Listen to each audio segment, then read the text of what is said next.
तो महाराष्ट्र की सियासत में फिलहाल संजय राउत का नाम सबसे तेजी से लिया जा रहा है।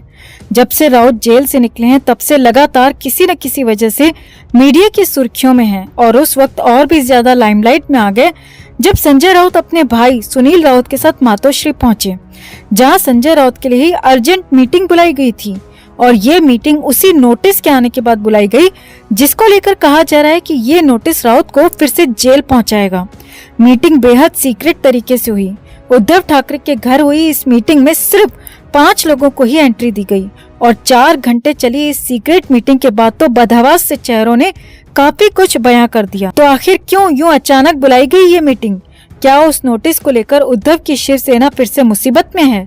और राउत के घर आए नोटिस से इस मीटिंग का क्या है कनेक्शन? आपको बताते हैं सब।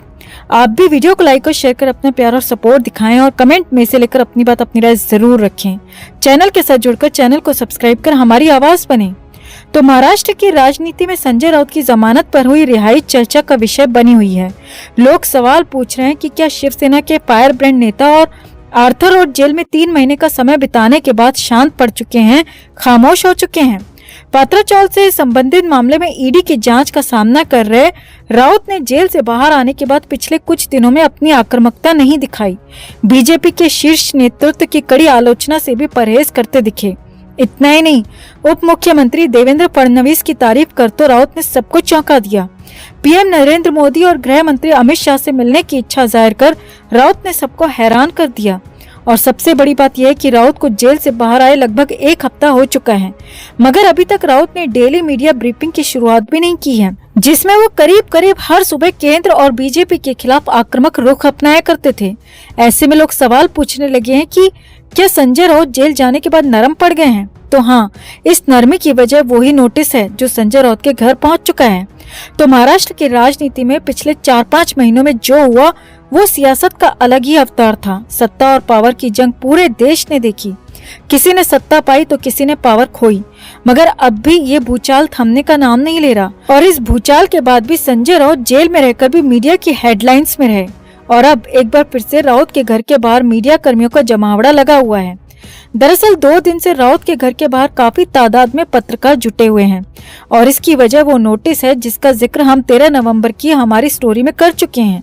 और उस नोटिस के आने के बाद तो मैत्री से लेकर मातोश्री तक खलबली मची हुई है।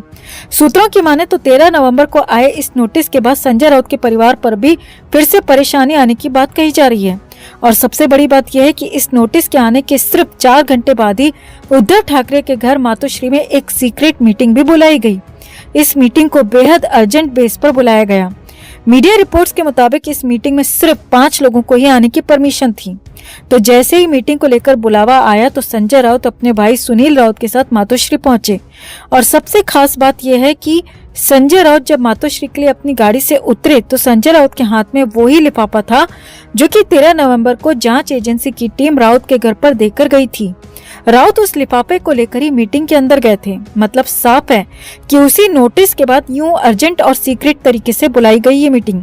खैर, आगे बढ़ते हैं। तो इस मीटिंग में संजय राउत, सुनील राउत के अलावा उद्धव ठाकरे और आदित्य ठाकरे भी मौजूद थे। और 5वां शख्स कौन था इसका खुलासा अभी नहीं हुआ है, क्योंकि 5वां शख्स जो मीटिंग के लिए आया था उसे बेहद सीक्रेटली अंदर ले जाया गया। मीडिया कर्मी उस शख्स की फोटो लेना तो दूर की बात, उसका चेहरा तक नहीं देख पाए। सूत्रों की माने तो अब ये मीटिंग करीब 4 घंटे चली।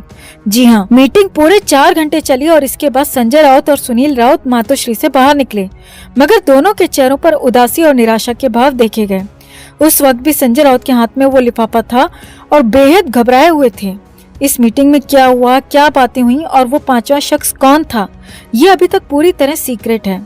मगर मीडिया सूत्रों की माने तो मीटिंग में मेन मुद्दा उसी नोटिस को लेकर था जो कि संजय राउत के घर आया था। तो ये नोटिस मीडिया में छाया हुआ है और उसके बाद हुई ये सीक्रेट मीटिंग भी चर्चा का विषय बनी हुई है। अब इस नोटिस में ऐसा कुछ तो गंभीर है जो कि राउत से लेकर ठाकरे तक को परेशान कर रहा है। तभी तो नोटिस के आने के बाद संजय राउत के माथे पर शिकन बढ़ गई है। तो आखिर सीक्रेट मीटिंग का असली मकसद क्या है? क्या ये नोटिस राउत को जेल की 4 दीवारी तक ले जा सकता है? आप भी अपनी बात अपनी राय कमेंट में जरूर रखें और वीडियो को लाइक और शेयर कर अपना प्यार और सपोर्ट भी जरूर दिखाएं। तो संजय राउत को पात्राचौल घोटाले केस में जमानत मिल चुकी है। जिन 672 परिवारों के साथ बड़ी नाइंसाफी हुई थी, जिनके घर छीने गए थे, जिनकी जमीन छीनी गई थी, उन सभी परिवारों के आरोपी संजय राउत को कोर्ट से जमानत मिल चुकी है। और एक बार जमानत मिलने का मतलब समझा जाता है कि अब शायद ही दोबारा जेल में जाया जाए, मगर संजय राउत के मामले में ऐसा बिल्कुल भी नहीं है। राउत को बाहर आए 4 दिन भी नहीं हुए कि एक बार फिर से राउत के ऊपर आफत का दौर शुरू हो चुका है। एक बार फिर से जेल जाने के लिए पहला स्टेप जांच एजेंसी की तरफ से रखा जा चुका है, जिसके बाद सुनील राउत बड़ी घबराहट में संजय राउत के घर में मैत्री पहुंचे, जिसके बाद तो कयासों का दौर शुरू हो गया है कि संजय राउत एक बार फिर से बड़ी मुश्किल में है। दरअसल मुंबई मीडिया में आ रही खबरों की माने तो संजय राउत के घर मैत्री में 13 नवंबर की सुबह एक कुरियर पोस्ट आई थी, जो कि खुद जांच एजेंसी की टीम लेकर आई थी।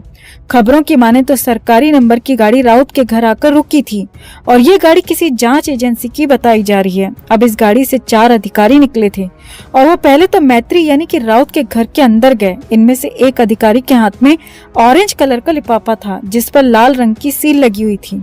अब ये चारों अधिकारी राउत के घर के अंदर गए और मुश्किल से 15 मिनट रुके और फिर वापस आ गए। और जब ये बाहर निकले तो इनके हाथ में वो लिफाफा नहीं था। जी हाँ, अधिकारी मैत्री से बाहर निकले तो उनमें से किसी के भी हाथ में वो लिफाफा नहीं था, यानी कि वो लिफाफा देने ही वो अधिकारी मैत्री पहुंचे थे। अब इस खबर के बाहर आते ही खलबली मच गई। संजय राउत के घर के बाहर मौजूद मीडिया कर्मियों में ये बात जानने की होड़ सी मच गई कि आखिर उस लिफाफे में है क्या। मीडिया कर्मियों ने अधिकारियों से बात करने की कोशिश की, मगर जांच टीम के अधिकारी मीडिया के किसी भी सवाल का जवाब दिए बिना ही वहां से चले गए। अब इन अधिकारियों के जाने के बाद करीब 20 मिनट के अंदर संजय राउत के घर भाई सुनील राउत की गाड़ी रुकी और गाड़ी से सुनील राउत बेहद जल्दबाजी में और हड़बड़ाहट में अंदर जाते देखे गए। जबकि संजय राउत को जब से जेल हुई है और जब से जमानत पर बाहर आए हैं, तब से लेकर अब तक मीडिया के हर सवाल का जवाब देखे गए हैं। पिछले 3 महीने में सुनील राउत ने मीडिया को बहुत ही अच्छे से हैंडल किया है, मगर इस बार मीडिया कर्मियों की तरफ देखा भी नहीं और सीधे घर के अंदर चले गए, जिसके बाद कयासों का दौर और भी ज्यादा शुरू हो गया। अब उस लिफाफे में क्या है, वो अधिकारी किस जांच एजेंसी के थे, क्या ये नोटिस संजय राउत के खिलाफ था और क्या राउत फिर से मुश्किल में है? ये सवाल जानने के लिए मीडिया कर्मियों ने संजय राउत के कई करीबियों से संपर्क करने की कोशिश भी की, मगर कहीं से भी कोई भी सटीक जवाब नहीं मिला। अब मीडिया कर्मियों के हवाले से आ रही खबरों की माने तो वो लिफाफा ईडी का नहीं बल्कि किसी और जांच एजेंसी की तरफ से आया है। खबरों की माने तो संजय राउत के खिलाफ जल्द ही एक और केस में जांच शुरू हो सकती है और उसी के लिए राउत के घर पहला नोटिस भेजा गया है।